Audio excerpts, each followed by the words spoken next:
What's going on, everybody? All right, so this is like a little bit of different kind of video, but I've spent quite a bit of money lately at the thrift stores, and so I find lots of stuff here in northern Arizona at the thrift stores, and I think a lot of it has to do with people from California moving here, a lot of old people here that die, just different stuff. But anyway, so today I found a bunch of cameras, and actually I already took one of them back. Supposedly, they had told me originally, if you buy something, if you bring it back in 24 hours if it's electronics, you could get your money back. But I found out today that that was not true, although I have done that in the past. But anyway, so they just give you store credit, which is fine because I buy stuff there a lot. But here's some stuff that I found recently that I thought was kind of amazing. So in this one, it was $34, and you can always get 25 or 20% off on anything, anytime, if it's over $20. You just have to have the coupon. You sign up and get emails from them. So this is a Canon EOS 30D. I believe it's like an 8.2 megapixel camera from about 2008. Thing about these though, it's like people don't realize that like 2 or 3 or 4 megapixels is actually like 1080p. 8 megapixels would be pretty close to like Ultra HD. And so the thing that you're gaining by having a camera with lots of megapixels is being able to take a picture and crop a lot of it. But you can shoot like really good pictures with this camera. But anyway, so it was $34. It came with 2 lenses and I believe a battery but no charger, and a fairly large CF card, which in itself would be 32 gigabyte, be kind of expensive to buy, probably about $19 or $20, maybe more. So it has why is that turning on? It has a screen on it and everything like that. When you take a picture, you know, you can, you know, they'll give you a preview. Anyway, let's go in here and erase that. So it doesn't have a live screen, so you look through the viewfinder, but this is what they called a semi-professional camera, I think in like 2006. So my kids took a bunch of pictures earlier with it. I was letting them use it. I probably shouldn't have been, but anyway.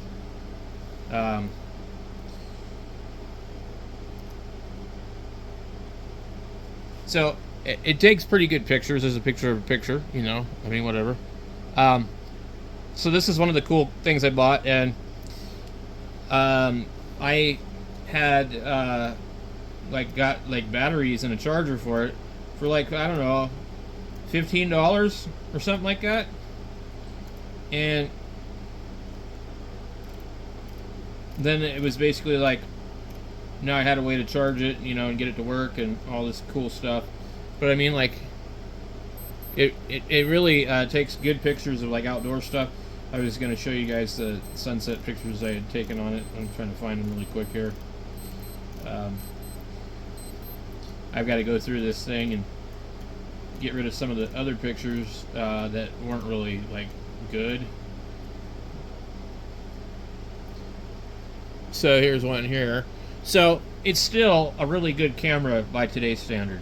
So that's one that I found. Today I found another one, and let me put this one up. So today I've actually found a couple. I found a Minolta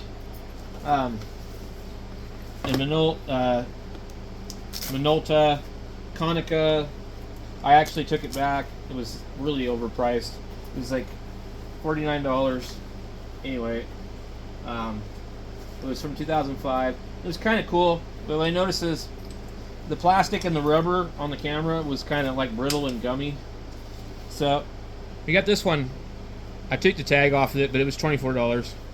And this is a Canon Rebel T 1i, or I think a 500D, maybe they call it. And it's a 15 point something megapixel camera. I do not have a charger for it. There's a battery. I was able to use my bench power supply over here to charge the battery up enough to verify that it at least works a little bit. Let's see if it'll come on. So, see the battery's flashing, but if it'll let me show you, I took these pictures earlier today in the backyard.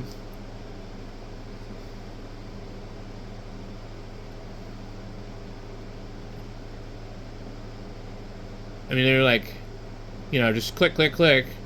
No screwing around. So, and it came with a lens that had a macro adapter on it. It was $24.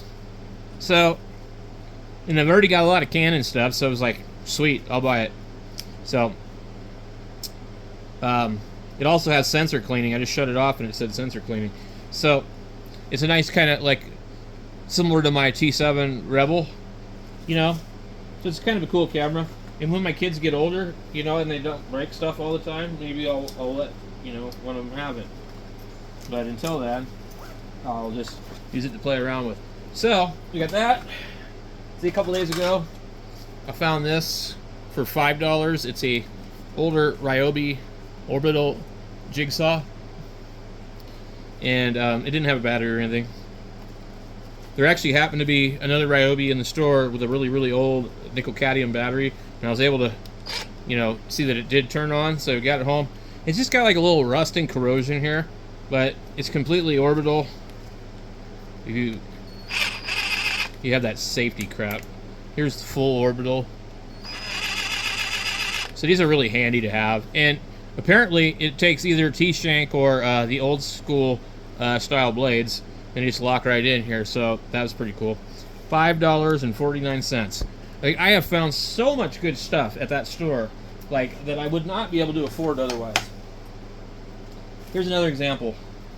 So here's a Harbor Freight Bauer 20 volt lithium ion impact driver.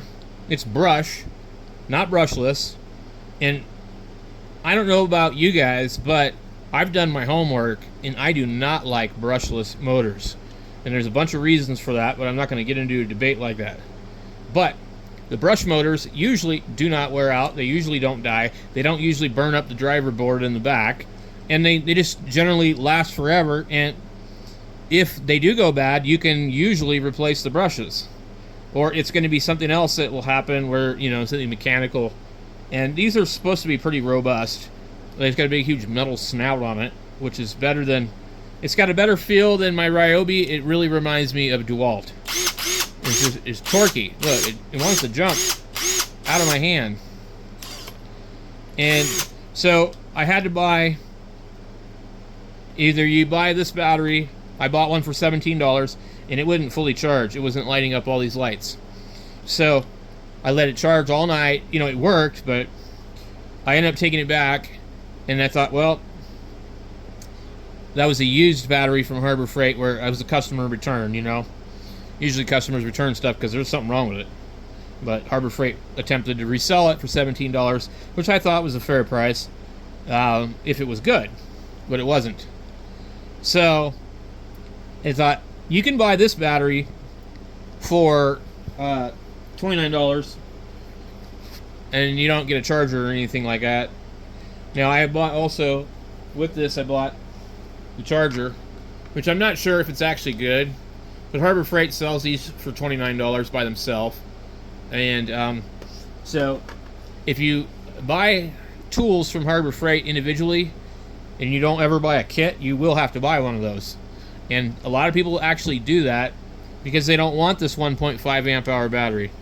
They want the 3 or they want the 5. And they're considerably cheaper than, you know, like Milwaukee or something like that, but the quality has went way up. So I was really happy to find this at Goodwill for $7.49. So I bought the kit also today at Harbor Freight, brand new. You're only going to get 90-day warranty on this one, but if you buy their Hercules stuff, I guess it's got 3-year warranty on one and 5 on the other. So I think in the future, if I buy any more power tools from Harbor Freight, I will skip the Bauer and go to the Hercules because I'd rather have the warranty. And Harbor Freight has always been really good about their warranty stuff. You know, I've had lots of lifetime tools that I broke over and over again, and they've always honored their warranties. So, in fact, I've even found other stuff like broken breaker bars at the junkyard that said Pittsburgh, brought them in and got them warranted. So they've been good about that. But anyway, this was found at the Goodwill with no battery and just a charger. So $7 for this, $4 for the charger. So I thought that was a pretty good deal. Also, like about a year, maybe 2 years ago, I found a Milwaukee, and it had a battery, and I was able to charge the battery for a minute, and then it didn't work. So I had this for quite some time, and it just sat in the drawer, and I never used it because I didn't have a battery or anything. So we have a local swap meet here where they, buy like tools from Home Depot and, returns and stuff like that. Well, I got this Milwaukee battery, which is a 3 amp hour battery. It's, pretty good sized battery. It was brand new, along with the new charger and a used brushed drill. This is also a brushed drill. I'm a big fan of brushes. I love brushes. I don't like brushless motors. My rigid impact driver died after very limited use, and it's a brushless motor. The brushless Ryobis that I have are kind of gutless. The brushless rigids that I have don't seem any better than the ones that are brushed. So I'm not a fan of the brushless motors. I do know that with a lot of the newer Milwaukee and DeWalt and Makita that they make a lot more torque, but I don't need more torque. These put out plenty of torque for me. I don't need to snap the head off of a drywall screw. So for my application, I don't need more torque. We've reached a certain point where with the motors and the battery technology, these things are just absolutely awesome. Now, don't get me wrong, I do have a 1/2 inch rigid impact, and it's brushless, okay? Because you're not going to get the kind of torque that you want out of a brushed motor on one of those from what I've seen in the past. So, but I don't use it that much. And it's got a lifetime warranty if something goes wrong. With rigid, you just register everything. In fact, I think I still need to register the damn thing. So, anyway, so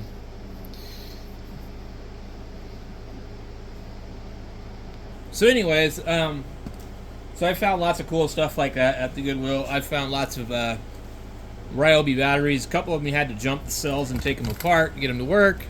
But I found other power tools too. We got a couple of DeWalt drills, 18-volt batteries, chargers. One time there was a whole bunch of chargers, like 3 or 4 of them. And so I bought them and stuff. I'll occasionally buy like Black & Decker 20-volt batteries if I find them because they have lithium-ion cells in them. So anyway, and I find a lot of ham radio stuff too. So it's not just this or that. Here's a meter that I found a couple years ago, and this is from Circuit Specialists out of Tempe, Arizona. They sell for about $40 on Amazon, and it's a really nice meter. It actually, I guess they're so well regarded that Tektronix will actually calibrate this particular meter for you. It looks like mine's bubbling up right here. Well, they're not particularly expensive, but they definitely work okay. I figured out how to calibrate mine myself. Mine was off a little bit. I don't know. I don't see what the big rage about them is, but it was $7 a couple of years ago. Let's see what other kind of stuff we find. I bought these recently for doing live stuff, and these are, I don't know, they're kind of like a copy of a Samsung microphone, and everything's in here. Hit the microphone.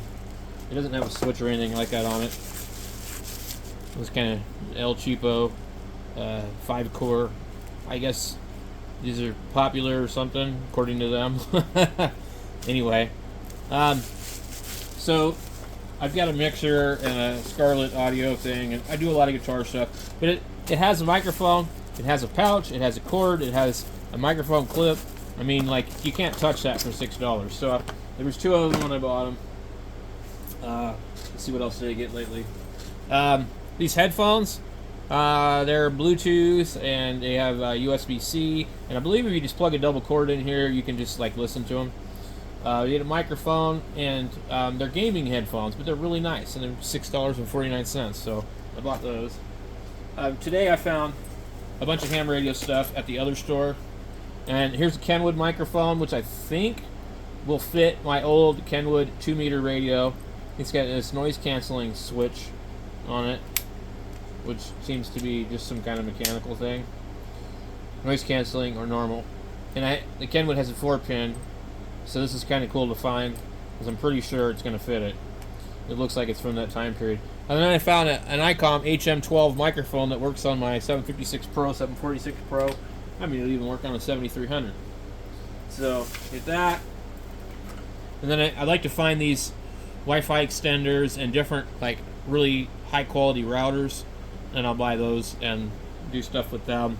I'll take the routers and turn them into an access point. But when I found that was kind of cool today. It was $7. It's an MFJ. Brand new in the box. Bencher keyer.